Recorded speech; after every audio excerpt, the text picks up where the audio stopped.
እንዴት አላችሁ ወዳጆቼ? እንዴት ከርማችኋል? እንዴት ሰንብታችሁልኛል? እኔ ያለሁኝ እግዚአብሔር ይመስገን ሰላም ነኝ። ዛሬም በአዲስ ቪዲዮ ተገናኝተናል። ዛሬ ደግሞ ይዤላችሁ የመጣሁት የሀገራችን ባህላዊ ምግብ የሆነውን ኦካምሳን ነው። አጎን ደግሞ አብረን ልናቀርብ የምንችለው እንቁላል እንጠብሳለን። ስለዚህ እሱን እንዴት ነው የምናዘጋጀው የሚለው አብረን እናያለን። አብራችሁ ነው። ኦካምሳ እንግዲህ የሚያስፈልግ መጀመሪያው ግብአት ጨው፣ የጤፍ ዱቄትና ውሃ ነው። ሌላዎቹ ግብአቶች አስከትለን የምንከታቸው እንደተጠበቁ ሆነው ለአሁኑ ግን እንደዚህ እናደርግና ውሃ እንደዚህ ጨምራለሁ። እዚያ ጨው አደርጋለሁ። ካነሰን ደግሞ በኋላ ብንጨምር ይሻላል። ከዛ በኋላ እንደዚህ አድርጌ አቦካዋለሁ። ሊጡን የምናቦካው ከቧንቧ በወረደ ውሃ ነው። ልክ ለቂጣ ለዳቦ እንደምናቦካው አድርገን ነው የምናቦካው። ምንም ልዩነት የለውም። ከዛ በእንደዚህ አይነት መልኩ ካቦካን በኋላ ይታያችኋል። እንደዚህ ምን እናደርጋለን? እንደዚህ የመጋገሪያ ትሪ ላይ ይሄ መጋገሪያ ወረቀት ውሃ ነክረን እናመጣለን። እንግዲህ ሀገራችን ቢሆን ኮባ ነው የሚደረገው። ስለዚህ እንደምናደርገው ይሄን ሊጥ እዚህ ላይ እናደርግና እንዲበስል እናደርጋለን ማለት ነው። ኖርማሊ እንደዚህ እንደ ሙልሙል ነው የሚደረገው ኢትዮጵያ ማለት ነው ወይም ሀገራችን። ነገር ግን እኔ አንድ ጊዜ እሰራዋለሁ። ዋናው ቁም ነገሩ መብሰሉ ስለሆነ አንድ ጊዜ እንደዚህ ጨምርና ሳሳ ነገር አርጌው እንዲበስል አደርገዋለሁ። ታቻ እንደዚህ አደርጋለሁ። ዛ በተቻለ እንደዚህ ዘርገት ታደርገዋለሁ። ከሙልሙል የወፈረ ይዘት አይደለም አይደል ያለው፣ ለዛ ችግር የለውም ማለት ነው። እንደውም እንደዚህ እንዲበስል ወጋ ላድርገው። ከዛም እንደምናደርገው ይሄንን በደንብ አድርገን እንሸፍነዋለን። ከዛ ያዘጋጀነው ድስት ውስጥ ጨምረን እናበስለዋለን። ከዛ ድስት ውስጥ እናስቀምጫለሁ። መሳችሁ እንደዚህ አይነት ሁሌ የምጠቀምበት ብረት አለኝ፣ እሱን አስቀምጫለሁ። ከዛ በኋላ ውሃ አረጋለሁኝ። እንደዚህ በተቻለ መጠን የመጋገሪያውን ትሪ እንደማይነካ አድርጌ ነው የማደርገው። ከዛ እንደዚህ ቀስ ብዬ እጨምረዋለሁ። ከዛ እኔ ከላይ እንፋሎቱ ተመልሶ እዚህ ላይ ወርዶ ዳቦ ላይ ወርዶ እንዳረጥብኝ ምን አደርጋለሁ? እንደዚህ ፎጣ አደርጋለሁ። ሁሉ ጊዜ ነው ቆጮም ስጋግር የምጠቀመው እንደዚህ አይነት ዘዴ ነው። እንደዚህ አድርጌ ግጥም ማድረጉን ደግሞ ማለቱን እንፋሎቱ አለ መውጣቱን ደግሞ በደንብ እንደዚህ ግጥም አድርጌ አረጋግጣለሁ። ያለበለዚያ እንፋሎቱ መውጣ ከሆነ በቶሎ ዳቦ አይበስልም ማለት አየር ይገባዋል፣ ጥሩም አይመጣም። እሳቱን ለኩሳለሁ፣ እንደዚህ አበስላለሁ። በመቀጠል ለአንድ ሰዓት ያክል ካበሰልኩት በኋላ ከእሳቱ ላይ ፈቅ አደርግና እንዲበርድ አደርገዋለሁ። ከዛ ቂጣችን እንዴት ሆኖ በስሏል መሰላችሁ? በእንደዚህ አይነት መልኩ በስሎ አውጥቼው በርዷል። ይሄ እንደምታዩት ከላይ ነበረ፣ እንዲበርድ ከላይ አውጥቼው ነው። ምን እናደርጋለን አሁን? እናንተ ከፈለጋችሁ በፉድ ፕሮሰሰር ማድረግ ትችላላችሁ። እኔ ግን ደስ የሚለኝ በእንደዚህ አይነት መፈቅፈቂያ ፈቅፍቄ በዚህ በወፍራሙ ስሰራ ነው። ሀገራችን ደግሞ በእጅ ነው ቁጭ ተብሎ ፍርፍር የሚደረገውና ከዛም አንፃር ስፈቀፍቀው ሞር ተመሳሳይ የሆነ በእጅ ከሚፈረፈረው ጋር ሞር የተቀራረበ ውጤት አገኛለሁ ማለት ነው። ለዛ ነው በዚህ የማደርገው። እናንተ ግን ስራችሁን ለማቅለል በፉድ ፕሮሰሰርም አንዴ ጨምራችሁ ብትፈጩት ትችላላችሁ። አያችሁ ውስጡን ሳሳያችሁ በእንደዚህ አይነት መልኩ የበሰለ ነው ውስጡ። ይሄንን እንደነገርኳችሁ እፈቀፍቀዋለሁ። ላሳንሰው ለመፈቅፈቅ እንዲያመቸኝ።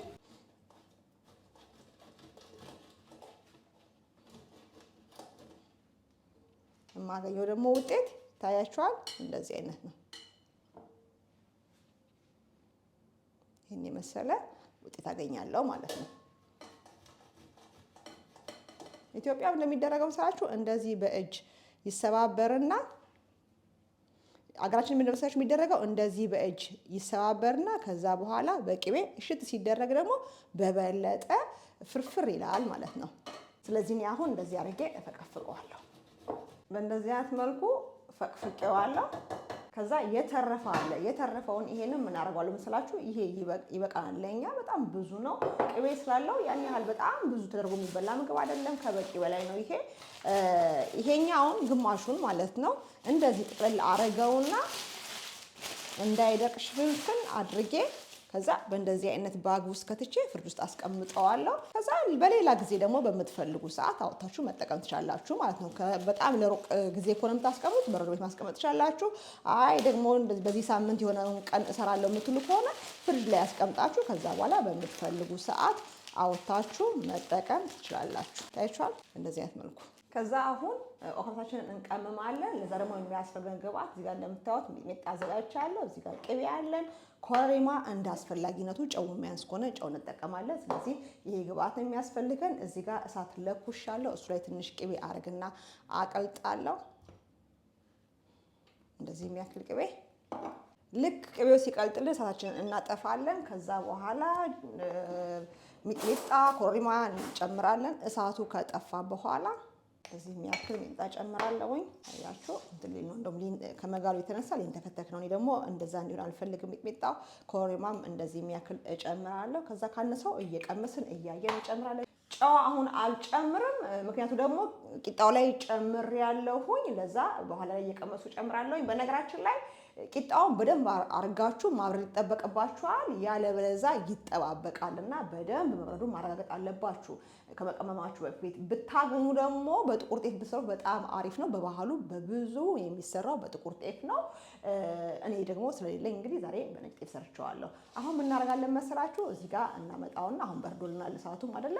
እዛ እንጨምረዋለን። ይሄንን እንድንጨምርና እንደዚህ አድርገን በደንብ አድርገን ልውስ እናረጋለን። ከዛ በእጃችን ነው እሽት የምናደርገው በደንብ አድርገን እንደዚህ ልክ እንደ ጨጨብሳ እንደምናሸው ማለት ነው። አሁን በበለጠ የተፈረፈረ ይሄዳል። እኛ ደግሞ በፈቅፈቃችን ያግዘዋል እንዲፈረፈር። ታያችኋል። በእንደዚህ አይነት መልኩ ነው በደንብ ፍርፍር እስከሚል የምናሸው። ይሄን ይመስላል እንግዲህ። ሞር በደንብ በታሽና በተፈረፈረ ቁጥር ሞር ባለሙያችሁ ማለት ነው። ለማንኛውም ይሄን በዚህ እናበቃና ከጎን ደግሞ አብረን ልናቀርብ የምንችል ቆንጆ እንቁላል ፍርፍር ወይም ስክራብል እንሰራለን።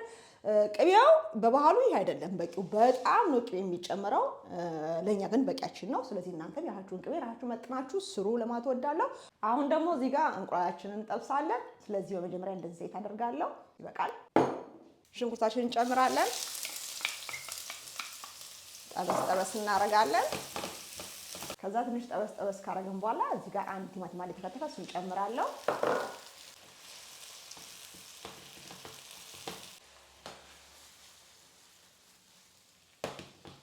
እዚህ ጋር 4 እንቁላል አዘጋጅቻ አይታችኋል። ይሄን መታ መታ አረግና ጨምርበታለሁ።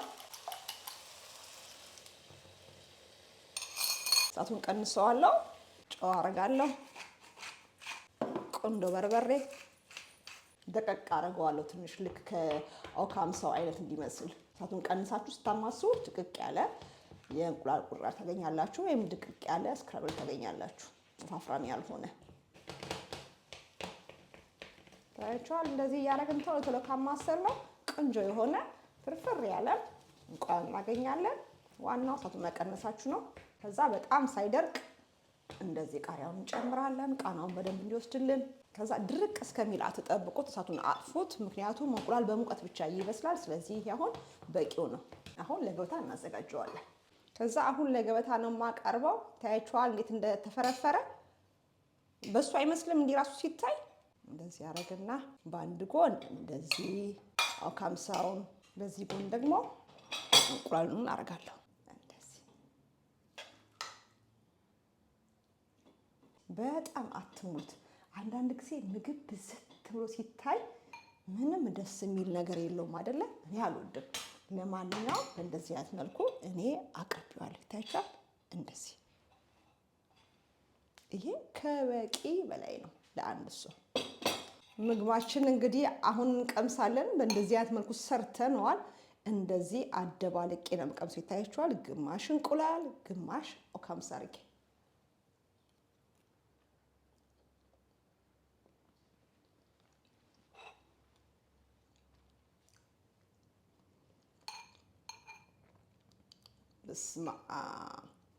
በስመ አብ ነው የሚያስብለው።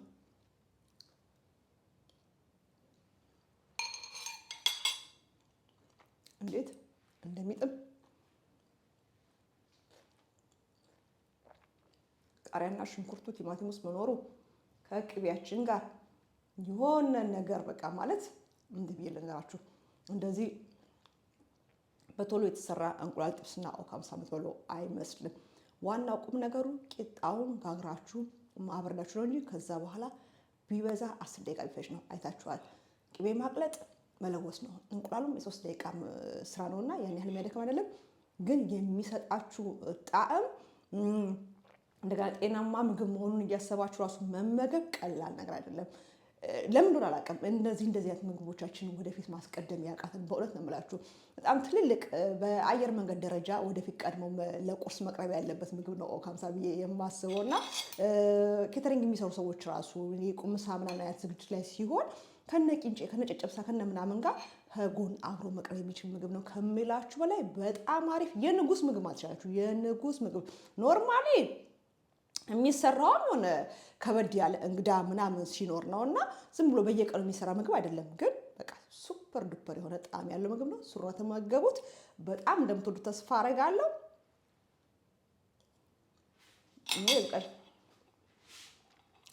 እንግዲህ ለዛሬ የነበረኝ ኦካምሳ ይሄንን ይመስል ነበረ። አዲስ የሆናችሁ ደግሞ ቻናሌን ከወደዳችሁ ሰብስክራይብ ማድረጋችሁ እንዳረሱ፣ የሰራሁትን ካደነቃችሁ በላይክ እንደተለመደው ፍቅራችሁን ግለጹ። በሌላ በቆንጆ የምግብ ሳህን ደግሞ ደግመን እስከምንገናኝ ሰላም ሁኑልኝ። ባባይ